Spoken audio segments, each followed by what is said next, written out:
Heave ho, off I go on a ship to waters unknown. The Like a Dragon series has certainly changed a lot from the Kiryu saga to the modern Ichiban saga, billed as a side story between Yakuza Like a Dragon, the 7th mainline game, and Like a Dragon Infinite Wealth, the 8th mainline game. In Like a Dragon Pirate Yakuza in Hawaii, you play as the iconic Goro Majima, now an amnesiac, who ends up stumbling into the world of pirates in modern-day Hawaii. Pirate Yakuza delivers high sea shanties and booty plundering with your scurvy-ridden crew, but I can't help but wonder, why is this happening? I'm Ron Burke, editor-in-chief for Gamingtrend.com, manning the helm for Caitlin for VO, saying, "Yar, and welcome to our Like a Dragon Pirate Yakuza in Hawaii review, me hearties." Alright, I'm not sure how much of that I'm going to do. In the 20 hours I've spent on the PC and Steam Deck version of Pirate Yakuza, these waves have seen some high tides and low tides, but overall, these seas are worth sailing. Pirate Yakuza stands out amongst the other games in the series thanks to its crew management, treasure hunting, leveling systems, and snappier pacing. If you've played any of the LAD games before, you'll probably feel right at home. Pirate Yakuza begins with Majima waking up on the beach, no memory or recollection of who he is, where he is, or why he's here. He does have the muscle memory for combat though, which he uses to save a local boy from some thugs dressed as classic-style pirates. Because of course he does. Before long, he ends up saving the locals from a pirate crew and becomes that new crew's captain, and with that, they set sail for a swashbuckling adventure. The game at this point starts flooding you with tutorials for all the different mechanics you'll be engaging with throughout the adventure. Ship sailing and battles, discovering islands and plundering them for that sweet booty, and the various systems in place, leveling up and taking care of your crew like a captain. Pirate Yakuza is a very deep game in terms of what you'll be doing because eventually, you find yourself going to Hawaii, where the game's story takes a screeching halt for you to partake in the dozens of side activities on the island. As a series fan, I have some small conflicting feelings on Pirate Yakuza. This is a well-made game with a great gameplay loop, but for much of the game you barely know what happened to Majima, or how he got to this point. This is where the conflicted feelings come in because at one point the game even stonewalls you from progress, requiring you to get a certain number of crew members and money in order to progress the story. Normally I'm not a huge fan of this. Games like Xenoblade Chronicles 2 and Metal Gear Solid 5 completely killed my enjoyment because they force the player to meander and do side quests that are often not related to the goal of the game, or the direct rewards for completing them are often never enough to attract even the savviest of sea dogs. That being said, Pirate Yakuza does progression gating in a much more palatable way. The goals it sets aren't difficult to obtain because the game's Like a Dragon roots help facilitate the pirate gameplay. Side stories, a staple of the series, now reward you with much more than just items, money, and experience. You'll get all those along with new crewmates, experience for them, and even some special weapons you can't find anywhere else but the sea. Another fun change is that side stories, at least in Hawaii, are more varied and sometimes shorter. Sometimes you'll just get into one conversation, get into a fight, have another conversation, and then the side story's done. Not all of them are like this. Some of them will require you to travel around Hawaii to gather materials or play a minigame, but the rewards are always worth it. There's also the new bounty system. Eventually you'll unlock them as handcuff icons on your map, and you can find them sprinkled all over the hubs, and beating the tough enemy at that location will net you anywhere from $2,000 to $16,000. The fights are actually pretty tough too, which is a nice change of pace. These are nothing like Mr. Shakedown in Yakuza 0, but you'll certainly have to use an item or two for every one you encounter, which is certainly more than one could say about the random assholes you encounter in the city, and yes, it literally says assholes on the screen. Majima is a pretty well equipped lad from the get-go. Honestly, the first style you unlock for combat is arguably all you need. Combat plays like a mix of classic-style Yakuza games with a good mix of the RPG mechanics from the newer games. Think of it like an action RPG while the main games are turn-based RPGs. You'll spend money and quote reputation points on leveling up Majima in the pause menu, but on your boat you can also give gifts and food to your crew to boost morale and experience gains when plundering the various islands on the map. Speaking of those various islands, there's a lot to do in this game. There's multiple hub areas, each with their own side stories, bounties, minigames, chats with your crewmates, and more, and the sea becomes its own open world eventually. One of the biggest new additions to the game is the pirate gameplay. It takes quite a while to open up, but the pirate gameplay is arguably some of the most fun you'll have in the game.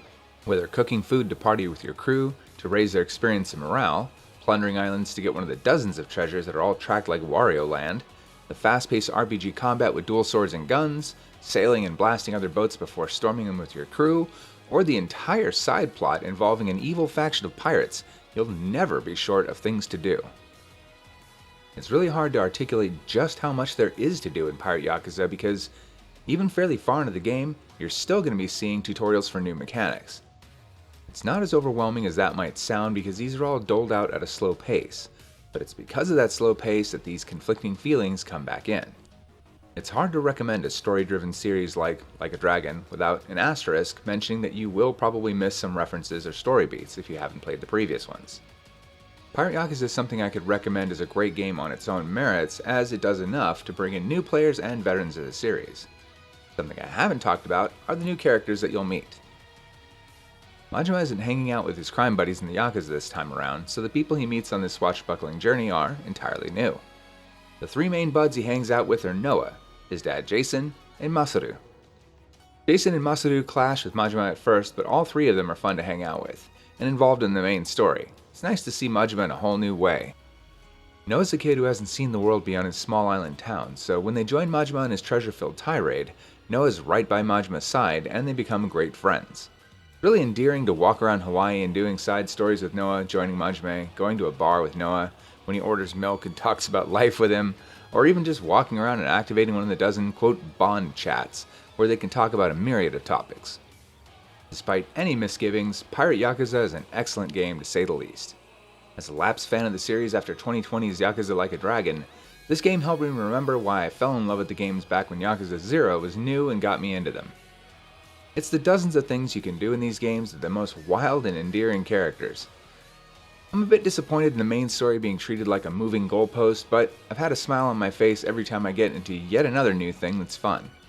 An endearing side story, a golfing minigame where you hit numbers on a board to get bingo, heated battles with my entire crew of ragtag losers fighting over 100 trained pirates, or maybe I'm chilling at home base because there's an in-game Sega Master System with almost a dozen games you can play, including some that even display in toggable stereoscopic 3D.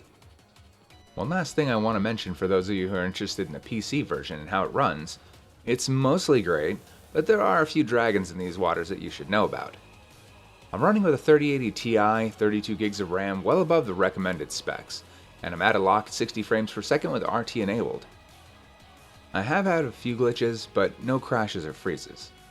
The game runs incredibly smoothly, even on mid-tier gear.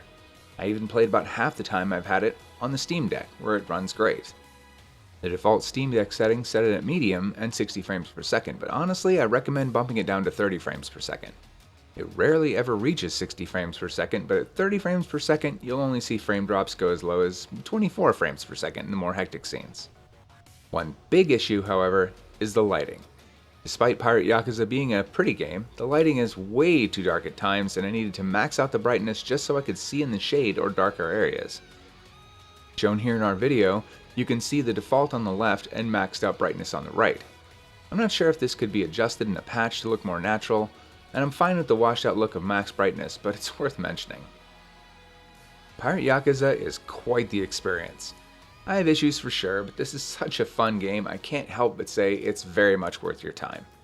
Pirate Yakuza has hundreds of things to do and they all feel fun and well thought out. All the different mechanics and side content helps contribute directly to either growth in stats or just seeing fun new stories. It's not just a bunch of icons on a map in some open world game, it's extremely satisfying if you dabble into everything the game has to offer. Whether on the high seas or in the big city, Like a Dragon, Pirate Yakuza in Hawaii delivers on the high sea shenanigans. Simply put, it's a treasure. We give Like a Dragon, Pirate Yakuza in Hawaii, and wow is that a really long name game, an 85% out of 100, saying, with an engaging story, endless minigames, always entertaining characters, and a great blend of series favorites both old and new, Like a Dragon, Pirate Yakuza in Hawaii is an excellent entry into the franchise. Now we just need a patch for that lighting issue. I'm Ron Burke, Editor-in-Chief for Gamingtrend.com, rattling the sabers for Caitlin Lawler, saying, thanks for checking out our review, and we be seeing ya landlubbers real soon like. Yar.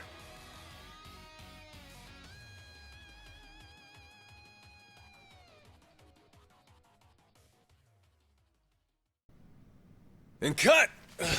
Was that okay? I feel like I've been yapping for ages. Gonna need a breather here. Is that doable? Alright, we'll take a 15 and get back to filming. Everyone cool with that? Maybe hit the pisser while you got a chance.